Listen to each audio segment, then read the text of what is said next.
All right, waiting around for the Astros and the Cougs. I hadn't looked at Field Yates' mock draft yet from a couple days ago, so I looked at it today, and lo and behold, for the Houston Texans, he delivered unto you Donovan Jackson, guard from Ohio State. Some of you are going to say, hey, didn't he play tackle? Yeah, he played tackle at Ohio State as well. As Field says, Houston would continue its offensive upheaval with the addition of Jackson. I feel like we've already heaved. Now we're rehydrating and we're bringing in the draft. The upheaval has been that's done and gone with. Now it's the rejiggering.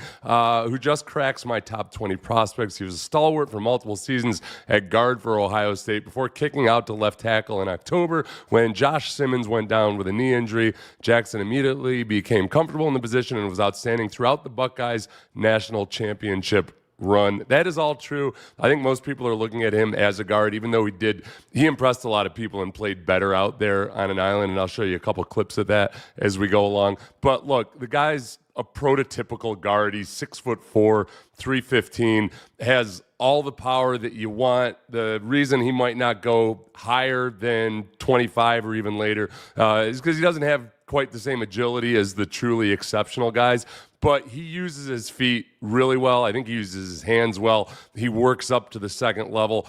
The swarm quotient is high with this one, and I think first and foremost, I want offensive linemen, especially interior offensive linemen, that actually want to thump people and drive people and finish them. He does all that. The interesting thing about where he goes right now is this is what you have to prepare yourself for if the Texans select Devin Booker.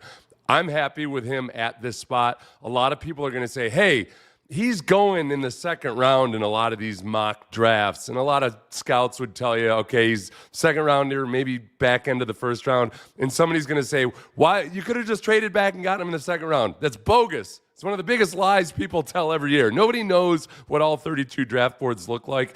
If they like him, I think he's got upside. I think some of the concerns about his athleticism, frankly, are rooted in prejudice against duck-footed athletes. And this is what you have to remember. He's duck-footed, and somehow people will bring that up like, well, he's duck-footed, but then not be able to explain to you how that hurts an offensive guard. You know who's a duck-footed athlete from Ohio State? C.J. Stroud. He's done all right for himself running the ball. I'm starting to wonder if maybe that's the reason people thought CJ couldn't run, just because he's duck-footed. I do like him. Some of the negatives that people have brought up about him, it's weird because, Daniel Jeremiah will say he's got great hand placement. Then I've seen other guys say that he doesn't have good hand placement. Some of this is a little bit of a worldview, I think, in how you look at offensive linemen. He does use outside hands a lot. And that's fine. It's legal as long as you keep your feet moving. Sometimes it can allow guys to get into your chest. You want to be sure the guy has the strength to handle that if guys do.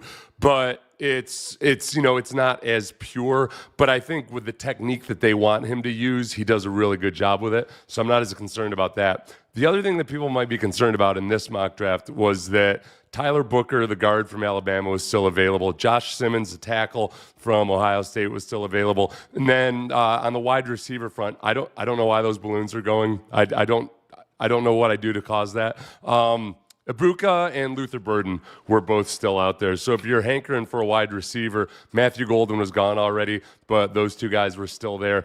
Booker, I think, at this point is a huge mystery because you looked at before the combine and he was going 15 or higher, and then he just tested abysmally, and he's not as good an athlete as a guy like Devin Booker. So I like Devin Booker a lot. I think you see a lot of smart people say that he's totally 100% slam dunk a starter in the NFL.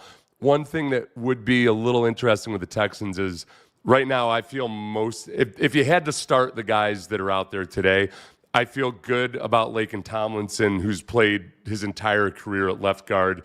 I don't feel as good about Ed Ingram at right guard. So I don't know, depending on how the Texans feel about it, would they mess around with moving Laken Tomlinson to right guard? Let's say if the only guard that they brought onto the team was Devin. Did I say Devin Booker? My God, I got Donovan Jackson. Devin Booker. Horrible NFL guard. Can't play guard in the NFL. I can guarantee you that. Donovan Jackson, do they move him to right guard? I don't know. I think left guard, he looks pretty damn good at left guard. I keep seeing mostly tackle and a few wide receivers. Saw 1 second pick fullback. I think right now, we talked to Nick Caserio the other day, and I think his, like a lot of GMs, their strategy is they want to try to fill the roster out as much so that they don't feel desperate to have to draft for need at any given position. At this point, I'm cool with what they have at tackle right now. I'm still nervous about the interior offensive line. So if I had to choose and I were just going by need and not best player available, I'd want a guy who can play guard. I do like that Donovan Jackson has shown that he can play tackle. I don't think you ever start him out there or plan on that for his career, but that versatility and his ability to show that, and I'll show some of the clips of him playing at tackle here, actually. The one nice thing that worked out well for him in playing tackle, as if we can fast forward to it, is he got to showcase a little bit more of his ability to move in space. It's just tougher out there. And without necessarily showing that he's athletic enough to be an NFL offensive tackle, he got to show his pass protection skills without the benefit of all the clutter that you have around him. And I think it probably impressed some people that maybe it goes above and beyond the testing scores. You see a little bit of that swarm ability right there and that tenacity that he has. I mean, he keeps his legs driving. He gets up underneath people. He plays with really strong core strength.